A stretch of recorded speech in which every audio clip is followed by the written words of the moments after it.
You don't have a discipline problem. At least, not in the way you think. The real problem is that your life is set up to reward the lazy version of you and punish the one who tries. Let that sink in. Every time you skip the gym, nothing really happens. No alarm goes off. No one calls you out. No consequences. But if you do show up, you feel tired, sore, maybe even discouraged because progress feels so slow. So, without even realizing it, your brain runs the math, why bother? And that's when discipline breaks, not because you're weak, but because the system is rigged against you. The truth is, we've built lives that make the easy path so comfortable, it feels almost unnatural to choose the harder one. You're not lazy, you're outnumbered. Every screen, every notification, every soft pillow and warm blanket is fighting for your attention. You're not just trying to resist temptation, you're doing it in a battlefield built by billion-dollar industries designed to keep you soft. And still, somehow, you think you need more motivation? No. What you need is to flip the balance. You don't win by pushing harder. You win by setting traps for the lazy version of you. You win by making it harder to fail than to succeed. Let me show you how. Let's say you're trying to build the habit of writing every morning. You set the alarm for 6 a.m., promise yourself you'll sit at your desk, and just start. But the moment it rings, your bed suddenly becomes the most peaceful place on earth. You tell yourself 5 more minutes, then 20, then the morning's gone, and all you've got is guilt, not results. So what's the real fix? It's not about getting hyped the night before or watching a motivational reel. It's about turning your environment into a teammate instead of a trap. Put your alarm across the room. Leave your notebook open on your desk the night before. Block every social media app on your phone until 9 a.m. Force your future self into a situation where doing the right thing becomes the easier option. Because we don't rise to the level of our goals, we fall to the level of our systems. And yes, this applies to everything. Workouts, side projects, studying, cleaning, saving money. If your success depends on feeling like it, you've already lost. But if you can build systems that quietly corner you into progress, that's when everything changes. Now, before we go on, can I ask you something real quick? If what you've heard so far makes sense, just take 2 seconds to do something small. Hit that subscribe button. Not because I told you to, but because you're ready to start surrounding yourself with content that actually helps you shift your habits. And if this message already got you thinking, stop the video right now and comment below what your lazy version usually wins at.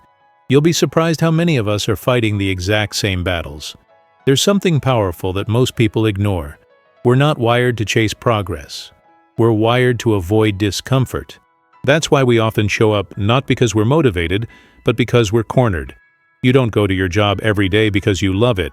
You go because rent is due, and showing up is easier than explaining why you didn't. So how do we use that same logic for personal goals? Simple. Attach discomfort to the wrong choice. Want to stop skipping workouts? Set a rule. Every time you skip, you owe your roommate $20. Or make it worse. Promise to clean their bathroom. Want to quit junk food?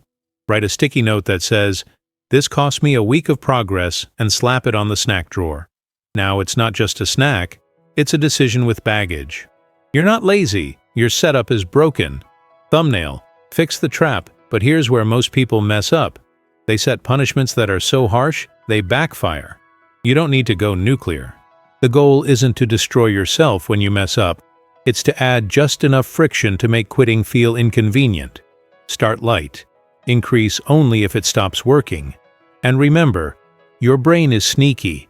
It will try to find loopholes. If you leave your phone in the other room but still use your laptop to scroll, guess what? You just built a smarter, lazy version. Always update your systems.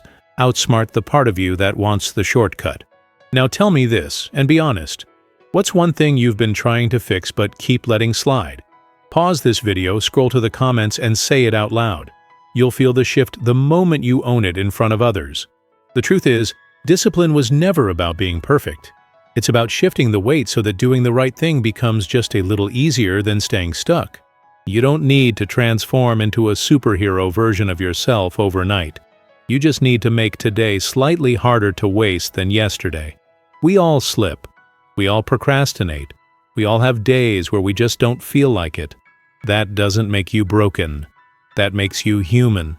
The real change starts when you stop trying to fight yourself with brute force and start redesigning your environment so it works with you, not against you. Sometimes the strongest discipline isn't loud or intense, it's quiet and boring. It's setting your shoes by the door so the morning walk happens without a second thought. It's deleting that app before bed so the scroll can't happen. It's promising someone you'll check in even if you don't want to. That's the stuff that builds momentum. That's what creates change. And maybe the most powerful shift. Realizing you're not doing this alone. If something in this video made you feel seen, I want you to share it. Drop your story in the comments. Tell us where you've been stuck, what you're changing, or even what just clicked for you today. This isn't about perfection. It's about building a community of people who are tired of giving up on themselves. One step at a time, one small change at a time, we break the cycle. You've got this. We've got this. And if you ever forget, come back here. This space was made to remind you who you're becoming.